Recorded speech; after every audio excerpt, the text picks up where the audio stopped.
All right, today we're going to be making country biscuits. You can find this recipe in Google Classroom, as well as unbeatable sausage gravy. This is a Pillsbury recipe. It's my favorite. If you have something at home that you prefer, go for it. But the country biscuit is the recipe that we're making today in class. For our country biscuits, what we're going to need 2 cups of all-purpose flour, 4 tablespoons of baking powder, which is our leavening agent today, 1/4 teaspoon of salt, 1 cup of buttermilk, and 2 tablespoons of our shortening. I also have lemon juice out because that's necessary to be the acid in our buttermilk. The equipment that we need today, we are going to get out a baking pan, cookie sheet, whatever you call it at home. It's going to have one side and be flat. And we're also going to line it with parchment paper so that it does not stick to our pan. We're going to need 1 large bowl. We're going to use a pastry blender. This is used for cutting in. A butter knife, fork. We're going to use just a plain plastic cup to be our biscuit cutter today so that they're all the same shape. We're using dry measuring cups, measuring spoons, rubber scraper to get down the sides, and our liquid measuring cups. The first thing that we're going to do today for our recipe is preheat our ovens to 450 degrees. We've gone over that already, and everybody's oven at home is different. What we're going to do in the meantime is we need to get our buttermilk going. Lemon juice and milk create buttermilk. So this is going to take us about 5 minutes for it to get ready to go. So the first thing that I'm going to do is I'm going to measure out 1 tablespoon of our lemon juice. We're using a measuring spoon. Do it right over our cup so that in case any spills over, we're good to go.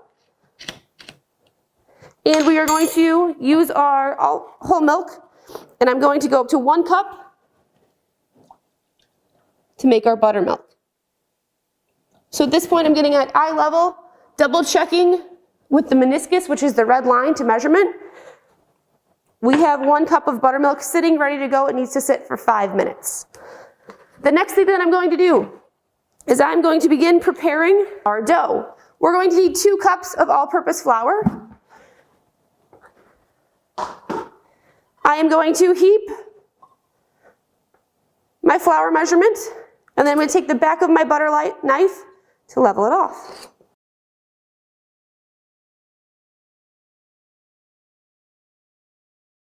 We are going to use our flour one more time in this recipe, so don't put it away forever.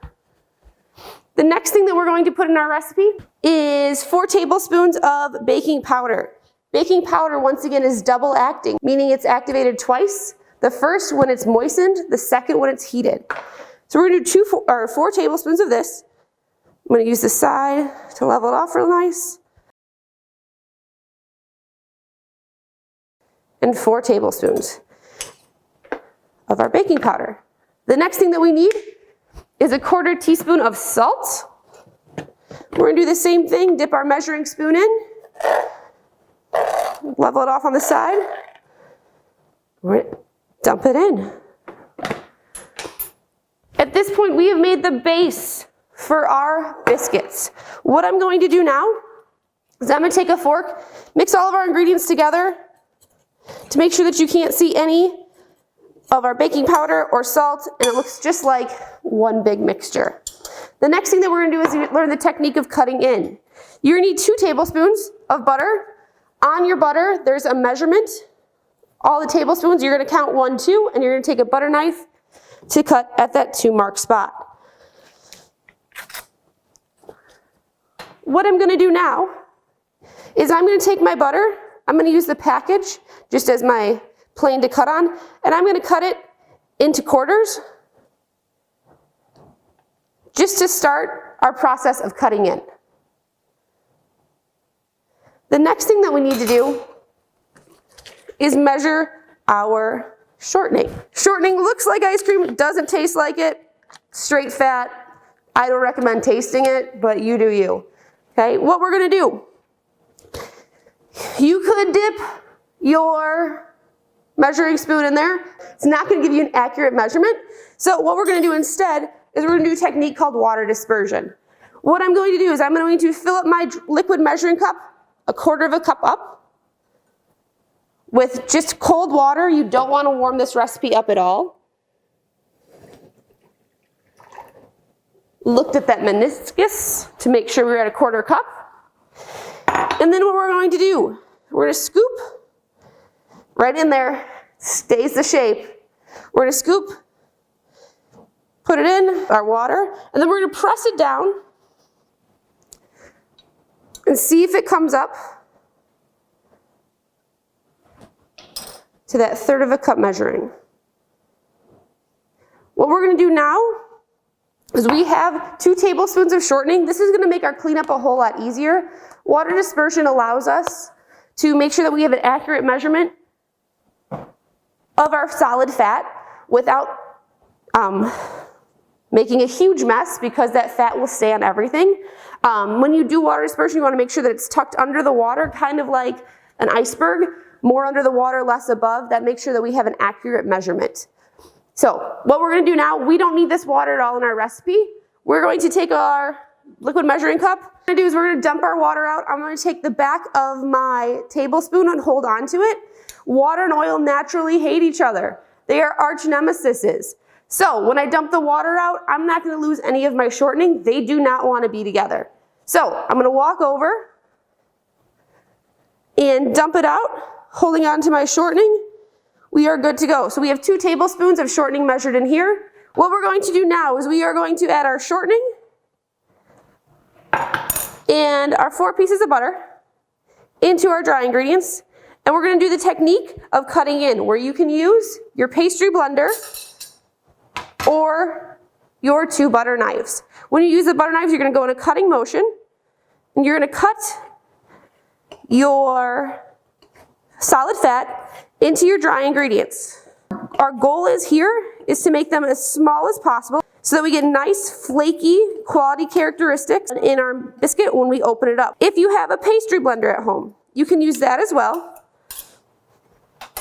Your pastry blender, you're going to go straight down onto your fat, and you're going to transition your bowl around to get as teeny tiny pieces of your solid fat into your dry ingredients. If you need to wipe it down because some of your fat got stuck, that's totally cool too. Size of piece, and we're ready to transition to our next step. Now that our solid ingredients, or solid fats, have been cut in, we are going to make a well in the center of our dry ingredients. What we're going to do is use the back. You can use a spoon. I like to use my rubber scraper. And you are going to make a well. You're going to move all of the dry ingredients out of the center of our recipe. The reason that we do this is so that when we add our buttermilk, we don't form too much gluten, because soft doughs, we don't want to form a bunch of gluten. We'll save that for yeast spreads next week. Now what I'm going to do is dump my buttermilk that's sat for 5 minutes right in the center. If you look at it, you see that most all of our liquid ingredients have stayed in the center. This is going to help us when we start mixing. I like to use a fork when I mix. And we're going to mix it just until moistened. And the thing about a soft dough, our ratio is 3 parts flour to 1 part liquid.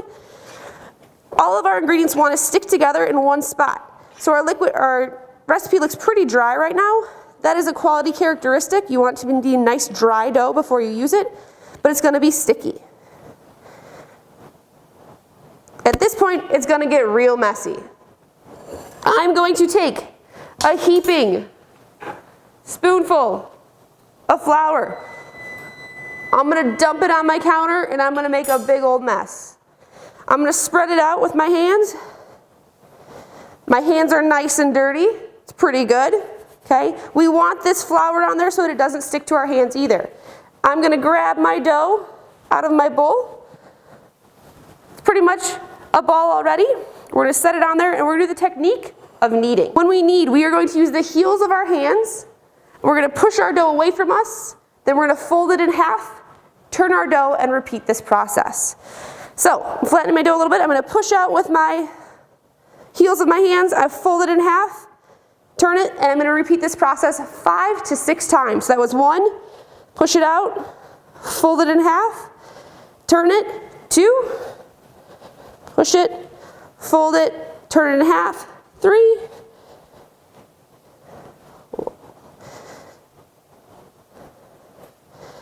push it, fold it, turn it in half. You can already see those flakes starting. That's good. Lost track of what count I am. It's fine. And one more time. What I'm going to do now is I'm going to put my dough together and I'm going to flatten it until it's about 1 inch. So I use the tip of my thumb to my first knuckle. That's about 1 inch. So I'm going to flatten my dough out. About 1 inch. A little under. Okay. And what we're going to do now is take just an average cup from your kitchen. The reason we're going to just use 1 cup is because all of our dough or all of our biscuits will be the exact same size when we do it. So I'm going to flour it so that it doesn't stick. And I'm going to press down. When I press down, I want to go straight down. If I twist it, it's going to be kind of like a Pac-Man when it comes out of the oven. So I'm going to push straight down, form some suction. My first biscuit is done and good to go. Biscuit number 1. I'm going to do the next one. I want to go as close as I can to get my second. Pull my biscuit out. And I'm going to repeat this process as close as I can on my dough to get even biscuits that will rise nice and high.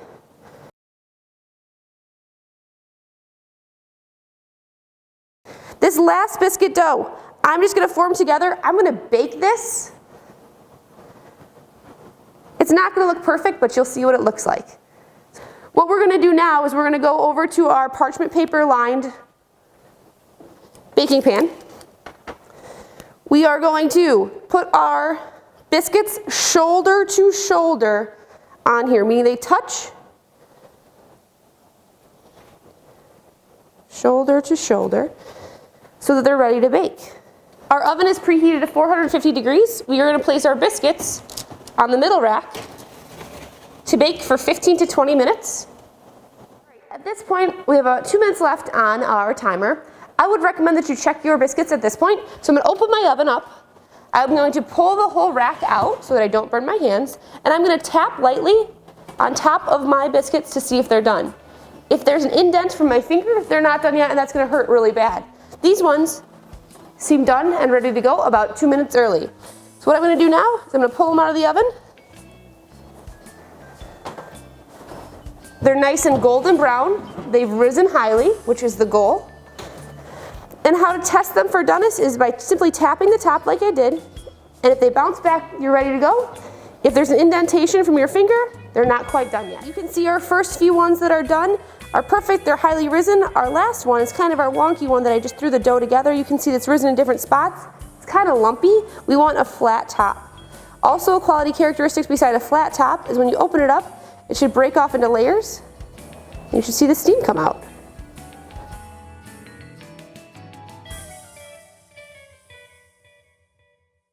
So today we're going to be making our sausage gravy for our biscuits and gravy. The first thing that we're going to need is a 1/3 cup of flour. We're going to need 3 cups of milk, a 1/2 teaspoon of salt, 1/4 teaspoon of pepper, and some sausage. The equipment that we need today is a non-stick Teflon coated skillet, a strainer, 2 glass bowls, a whisk. Today I'm using a plastic whisk so that we do not scratch any of our Teflon coating, a rubber scraper, a butter knife to level, dry measuring cups, liquid measuring cups, and measuring spoons. The first thing that we're going to do is we're going to measure 1/3 of a cup of flour. We're going to do a heaping 1/3 of a cup. We're going to level it off with the back of our knife and dump it into our glass bowl. The next thing that we're going to add is our 1/2 teaspoon of salt. With your salt, you're going to dip right on in there, level it off on the side, add it in.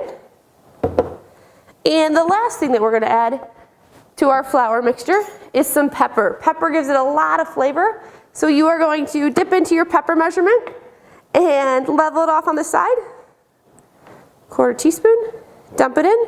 We're good to go. I'm going to mix these together just using the tool I have to do a little less dishes. And we have our dry ingredients ready for our recipe. Additionally, we're going to measure 3 cups of whole milk. I'm using my giant liquid measuring cup. What I'm going to do is dump my milk in. I'm going to get it eye level of my milk. Check check that it's at the meniscus, which is that red line that measures out our milk, or any liquids, and I have my milk ready to go. So I've mise en place my ingredients. The last thing is I'm going to take my sausage and I'm going to start to brown that. So the first thing that I'm going to do is I'm going to match the skillet to the size of the burner that we're using. This is a large skillet, so I'm going to use a large burner. The first thing that I'm going to do is I'm going to take the sausage out of the package. I'm going to wash my hands after this because I'm handling raw meat. Pork could contain E. coli. We don't want to have any foodborne illnesses mixed into our recipe today, so I'm going to wash my hands, considering I'm going to touch other pieces of equipment.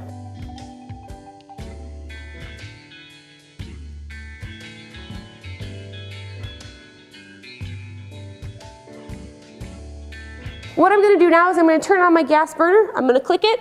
1, 2, 3. It's turned on, and I'm going to transition. My heat is underneath of it. I'm going to use a red-handled rubber scraper. Red handle signifies that it is heat-proof so that it won't get burnt. What I'm going to do, I'm right-hand dominant, so I'm going to hold onto my pan with my left hand, and I'm going to break up my meat, and we're going to brown our meat, and we're going to use the fat from our meat to begin making our roux.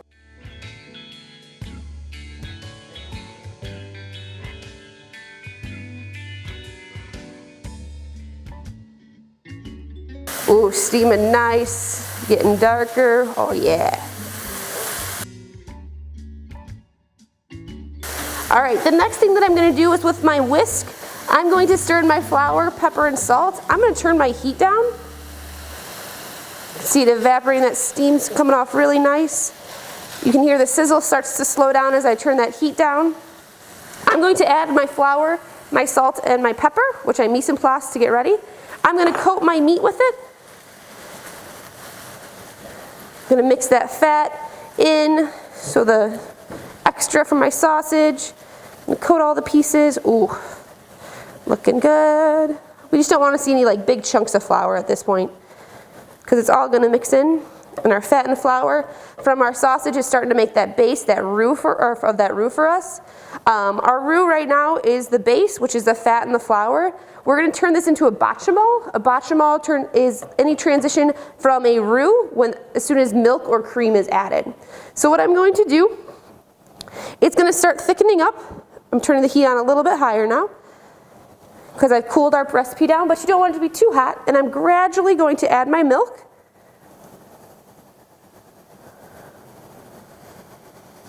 To our recipe, nice and slow, mix it up. Real slow, doing a nice job on that one. We're gonna cook this bad boy until it thickens up, okay? You will see some bubbling on here. We don't want it to get to a rapid boil, but we want to see it start to simmer. A simmer, we're gonna see small little bubbles starting to go, and it's going to be nice and thick. We'll know it's done when it coats the back of our spoon. Make sure our heat's nice and medium level, and we're going to mix for a little while here. And we're going to start to see the steam and the milk evaporate some of that water content to thicken it up in our recipe. So you want to stir it pretty much the entire time, and transition over to my whisk. I'm just going to mix it in. Risks of cooking with milk: if that heat is too high, you can curdle your milk. You could also scald it, and you'll see a film on top. We don't want a film on top. You can see a little bit of the grease. That's okay. But you would see a big filmy part of your milk. It's going to take a couple minutes. It usually takes about 5 minutes of constant stirring for our milk to thicken up in our recipe.